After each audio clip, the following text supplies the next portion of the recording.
Welcome to the Tech Egg. Don't get scrambled. Enjoy the video. In this video, I will show how to buy 100 RS BNB in Trust Wallet. Open Trust Wallet, tap Buy, choose a payment method, and enter 100 RS as the amount. Select BNB as the coin, review fees, and confirm the purchase. If your country or provider restricts purchases, use a trusted on-ramp or swap from another coin you already hold. Wait for the transaction to confirm before using your BNB.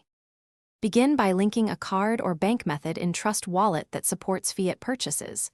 Tap Buy, pick BNB, then type 100 RS and check the displayed exchange rate and fees. Confirm the order and authenticate with your method when prompted. Monitor the transaction status in the wallet and wait for network confirmations. If anything looks off, cancel and review payment details or try a different provider.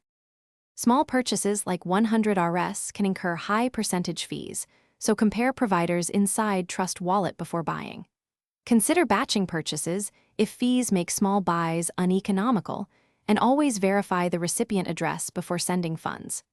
Enable biometric or passcode protection to keep your wallet safe, and store your recovery phrase offline in a secure place. Regularly update the app to benefit from security fixes and improved on-ramps. Thanks for watching. Consider subscribing if I helped unscramble your problems.